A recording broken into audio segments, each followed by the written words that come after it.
Alright, I'm not going to lie to you guys. We're posting 2 videos a day for a little bit. Whenever I can, I'm posting 2 videos a day. But today we are going to be reacting to Hoops References video 4 blockbuster trades that are about to shake things up. Link to this video will be down in the description below, so you guys can go check that out without me interrupting it if you're interested. So naturally, here we go. I'm going to put the headset on, and let's get to reacting, shall we? Let's see what goes on. Big up Hoops Reference.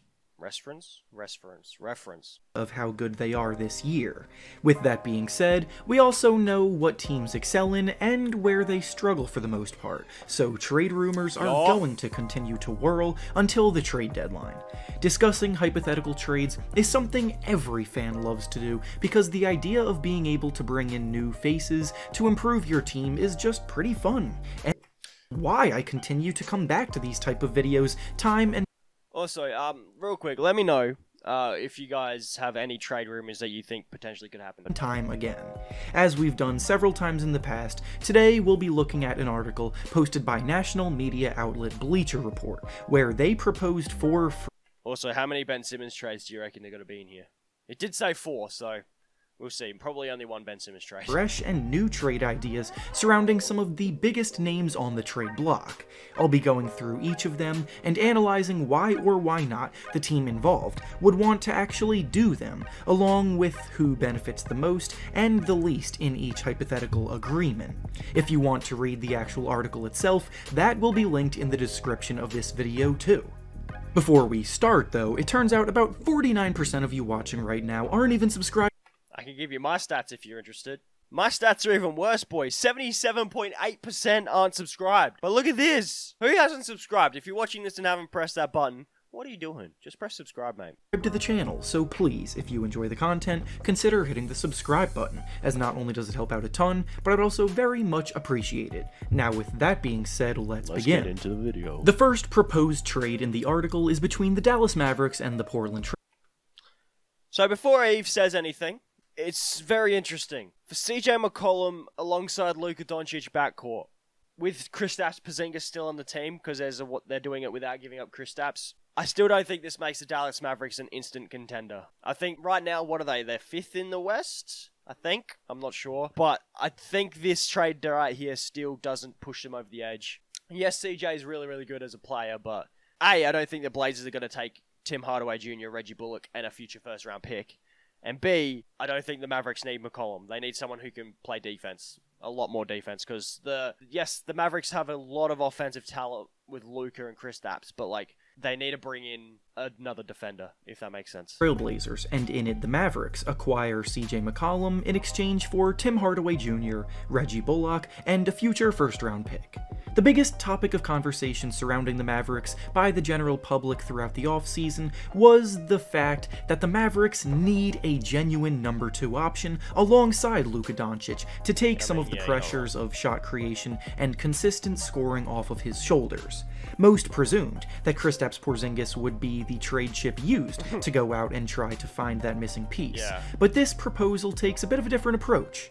CJ McCollum has been a fantastic number 2 guy to Damian Lillard for years now, so I really like his potential fit on the Mavericks here, but I do have some hesitations about the details of this one.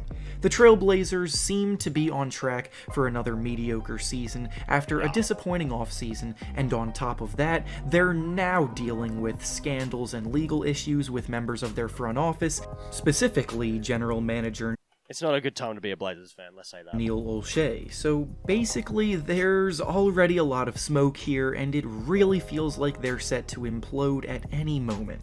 If the Blazers end up shifting towards a rebuild, they're going to want pieces for the future in return for their best players, and while this deal does include a first-round pick in the offer for McCollum, I don't think THJ and Bullock exactly match what they would want. I really like this kind of trade from the Mavericks' perspective, but it just doesn't seem that likely for the Blazers to want experienced wing players that are more suited to be in the rotation of playoff contenders. The next proposal is between the New York... Ooh. Okay. I don't know if you guys can see that, but it says New York Knicks give Jeremy Grant for Detroit to receive Obi Toppin, Alec Burks, Kevin Knox, 1 2022 first round pick, top 3 protected, and a 2023 second round pick. Interesting. I'm not against it. I'm not going to lie. I kind of want to see Jeremy Grant on the Knicks. Of course, you'd probably still run, Kemba, Rose, Grant, Randall, Mitch, Robinson starting 5. It's not bad, and you still don't give up your entire bench as well, so I think that could Knicks work. and the Detroit Pistons, and in this deal... Plus the Pistons also get Obi Toppin and Kevin Knox and a first-round pick. Why wouldn't the Pistons say yes to that? The Knicks receive Jeremy Grant in exchange for Obi Toppin, Alec Burks, Kevin Knox, a 2022 first-round pick that's top 3 protected, and a 2023 second-round pick. The Knicks were one of the most aggressive teams in the league this offseason, looking to push themselves further into the conversation of contenders in the East. Additions of Kemba Walker and Evan Fournier have already started to pay off as the team... I forgot they had Evan Fournier. Evan Fournier starts at the 2. Easy. You'd run a Kemba, Fournier, Jeremy Grant, Randall, Mitchell Robinson starting 5, and then you have run Derrick Rose off the bench.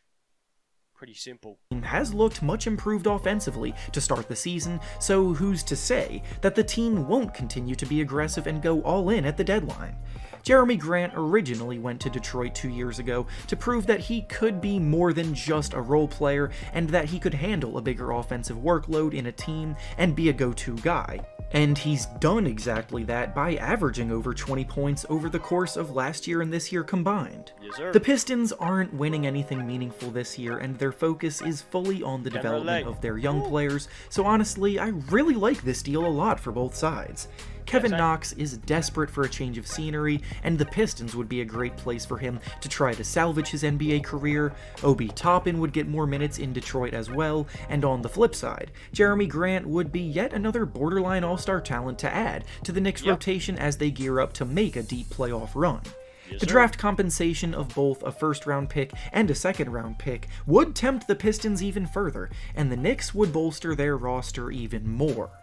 The next proposal is between the Golden State Warriors and the Sacramento Kings, and in this deal, the Warriors...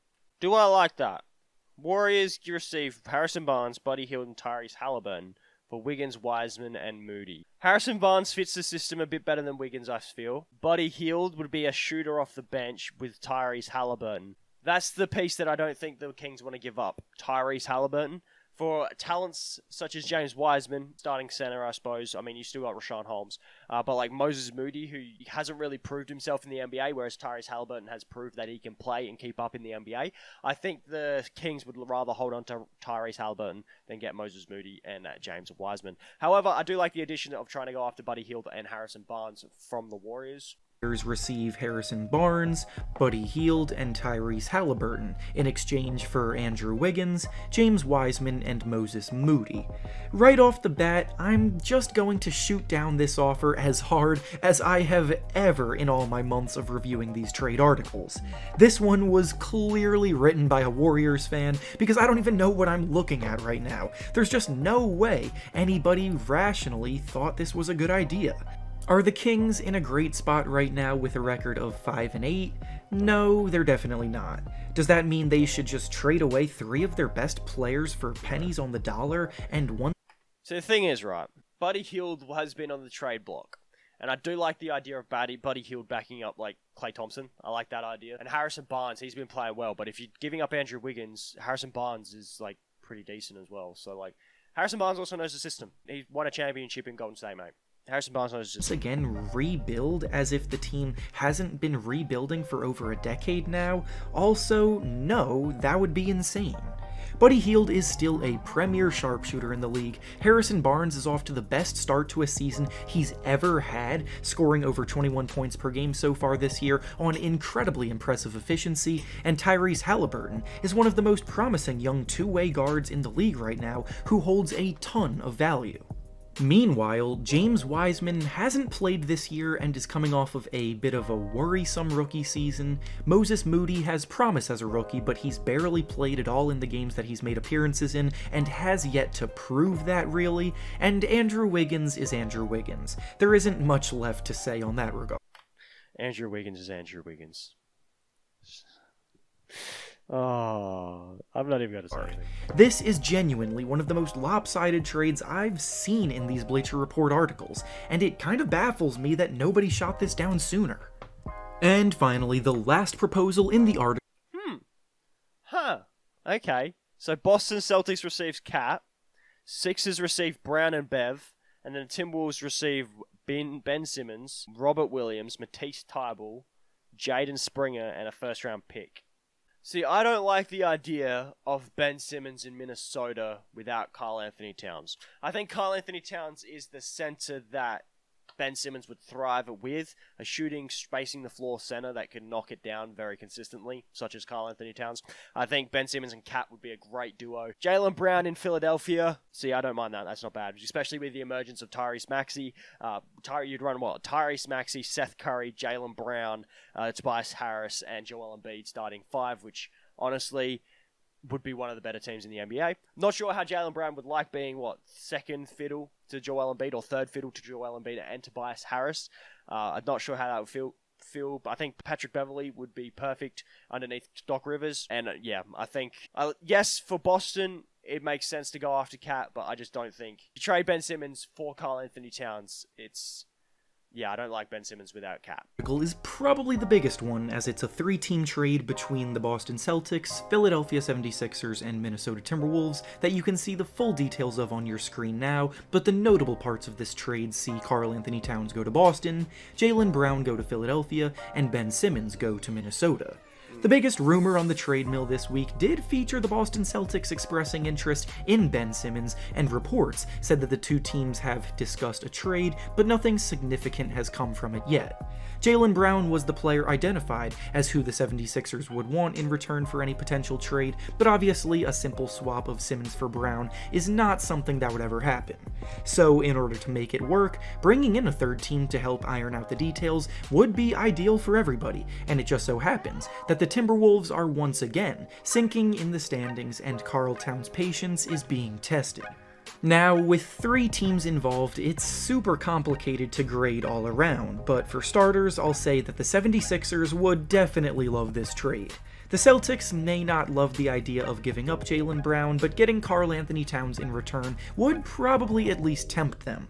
The reason why this deal doesn't go through, though, is because the Wolves don't trade away Towns for a package centered around Simmons. Yes, the Timberwolves were one of the most prominent teams involved in the Ben Simmons sweepstakes this offseason, but they were doing that in order to pair Simmons with Towns, not to swap. This is exactly what I said. What can I say, man? Hoops reference. You and me. Same wavelength, my boy. They do get solid value return-wise in this trade, but it's not enough for them to trade away the face of their franchise, and that is where this deal dies. Exactly. And with that being said, that's all I have for you today. Me and Hoops reference. Same wavelength. Let's go. Anyway, I'm going to leave this video here, boys. Thank you guys so much for watching. If you've enjoyed, be sure to check a Hoops reference out in the description below. Subscribe to my channel. Subscribe to his channel. That'd be amazing. Thank you guys so much for watching, and I'll catch you in the next one. Peace!